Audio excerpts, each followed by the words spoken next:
And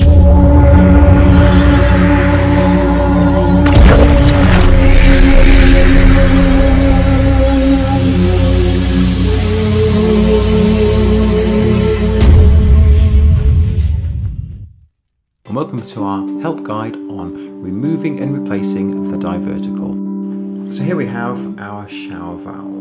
The divertor is held in this upper housing here and controls water to these different outputs, whether there is 3 outputs or in this instance 4 outputs.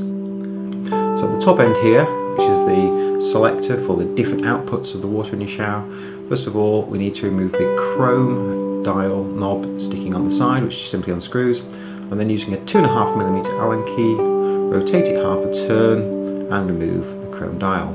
Underneath, unscrew the chrome ring and finally lift off the dial plate. Underneath, you'll see the top of the housing has 2 little holes. We can use those 2 holes to gain purchase in order to remove the top of the housing. In this instance we're using angled nosed pincers. Simply slot those into the 2 holes, rotate it to free up, and then simply unscrew.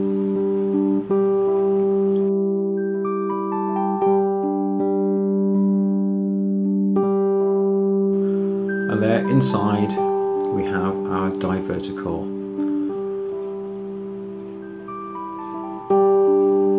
Bottom end of the divertor core, you'll see it also has 4 rings in this instance. The 4 rings correspond to the 4 different outputs. So if you have 3 outputs, you would have 3 rings on the bottom of your divertor. And again, in the shower valve, we also have the 4 holes that correspond to those in the divertor. We also have 2 other holes on either side. And those 2 little holes are used to align the 2 little pins on the bottom of the divertor you see sticking up here. So align the pins with the 2 holes and push the new divertor core back inside. Press it down firmly, make sure the washers seat in, and then fit back on the housing. Push it down and then rotate it, and then finally, using pincers or whatever tool you choose, tighten up the housing. This has to be very tight, we have to make it watertight.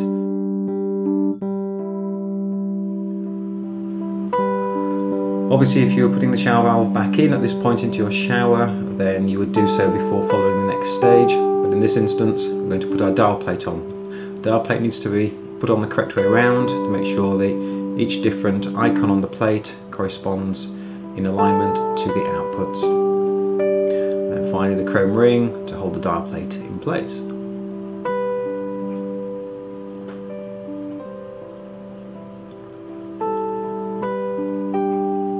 Make sure it's nice and tight so the dial doesn't spin freely, and replace the chrome knob.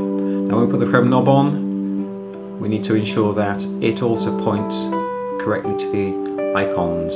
Once we put the chrome knob in, that will be used to actually point to the output. So by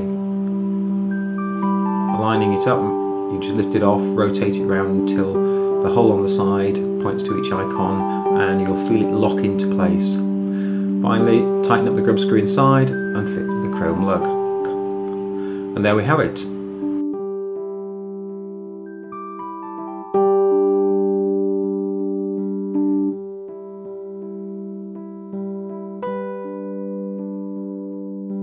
Thank you for watching.